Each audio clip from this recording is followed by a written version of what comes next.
So I've been using Cursor for almost a year now, and just 3 days ago I cancelled my subscription, prompting me to switch to an alternative called Claude Code, which you've all probably heard of already. One of the reasons why is the recent release of Claude Sonnet 4.5 and Claude Code v2, but this is by far not everything. So stick with me until the end to figure out why I cancelled my subscription and moved to Claude Code, and to figure out whether you should do the same. But in order for me to afford all these AI subscriptions, let me tell you first about the ChatGPT alternative that I'm building. ChatGPT is slow, has bad UX, and doesn't have a good selection of models, and it's way too expensive. Shiori is different. As you can see, it looks very sleek. You can have it search the web for you. You can even build simple apps with it, you can generate images, and you can even give it access to your Notion. For example, here I asked it what I have to work out on Monday, and it gave me all the exercises that I have to do. Of course, you also have a huge amount of models that you can choose from, including Claude Sonnet 4.5 thinking and non-thinking, and you get all this for $10 a month. Actually, it's $8 a month with a discount code in the description, so go check it out and have fun. So to preface this video, I actually want to show you my Cursor usage statistics so that I can give you a glimpse into how I was using Cursor. These are my usage statistics from July 31st to October 4th, which is today. Well, now it's midnight, but yeah.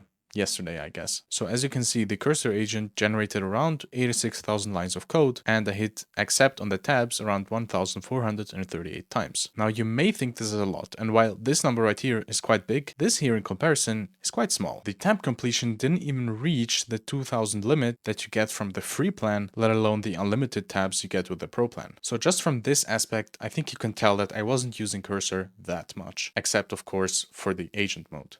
And the agent mode is also the reason that I cancelled my Cursor subscription. Now, I don't know if it's just me, but a few months back, I started noticing a huge decline in performance in Cursor's agent mode. It just really wasn't able to solve anything anymore, except if you selected the really expensive models with the max mode on, which would cost you a lot of money. And not everybody makes 500k a year and works at Google. And it really was struggling with anything that wasn't beginner level software engineering. But that's not the only reason. I'm not exactly sure why they added this docs feature. It literally does absolutely nothing for me. It's completely useless. And I tried so many times to re-index and keep saying, I literally referenced the docs for you in the user message. Can you please check them instead of just hallucinating prefix? Sorry, syntax. And it just wouldn't do it. It would literally never access the docs. So this is just a useless feature. And what I had to do to mitigate this issue is to use an MCP server called Context7, which is a really cool MCP server. Install it if you haven't yet. It basically just goes into their database, pulls the documentation for a certain library,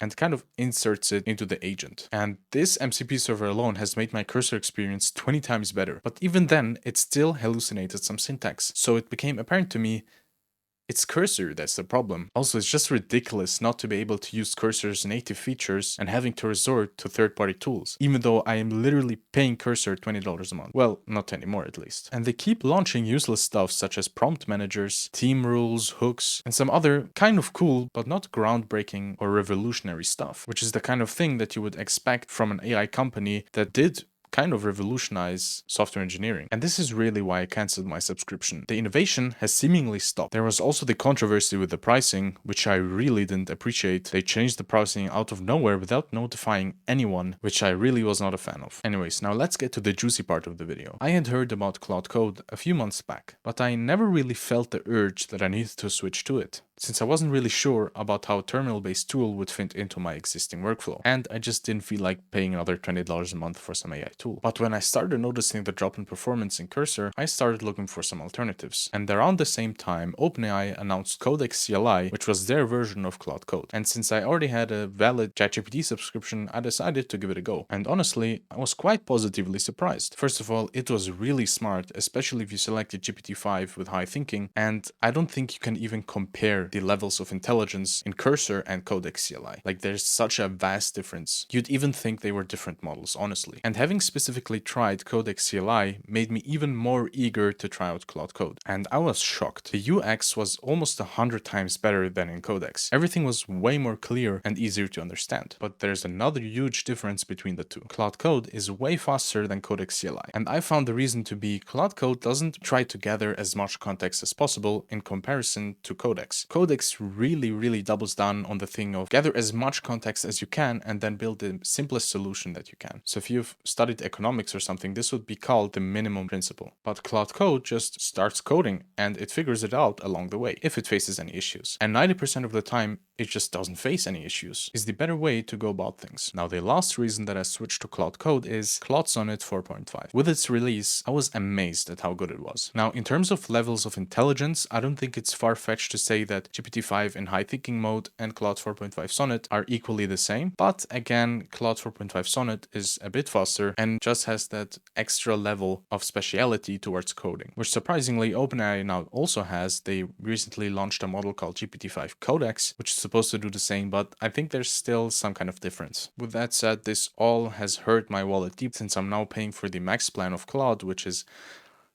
$100 a month, compared to Cursor's $20 a month. But even with that huge price difference, I just have fun coding.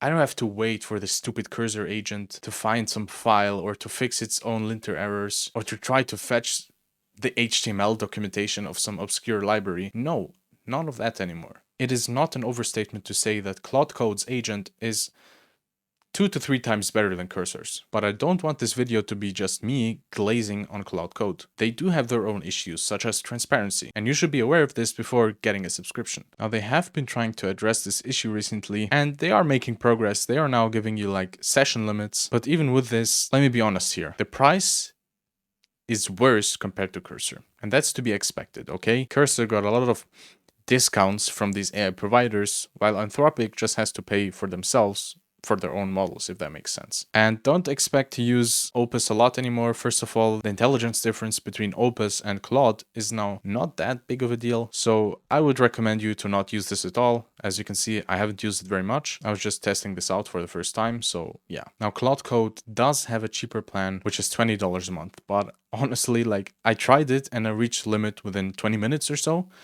So take from that what you will. I would recommend it. Maybe go for it if you want to test Claude Code, but if you are serious about using it as a tool in your workflow, I think you almost have to go with the max plan, otherwise there's not much you can do with it in these really intense coding sessions. Now, I've been saying Claude Code this entire time, but obviously you also get the normal Claude with it, which is, how can I say it in the most nicest way possible? It's not very good. Now, it looks nice, yes, but don't be deceived by this UI. There's actually a lot of bugs. I won't be going over them, but just know if you really want a serious AI chat app, you should use Shiori. Though I do have to say that it's very cool that you can connect all these tools such as Notion, Linear, Calendar even, and web search is a given. Now the Notion tool, I have found it to be quite a bit difficult to use, such as also the Gmail tool. Also, considering the price difference between this and another tool such as Shiori, they should at least have image generation. I mean, even ChatGPT has it. Now, I am actually planning on making a full comparison video between Claude Code and Codex CLI. So let me know in the comments if you want to see that. Make sure to subscribe and like the video to not miss any future uploads, and I'll see you guys next time.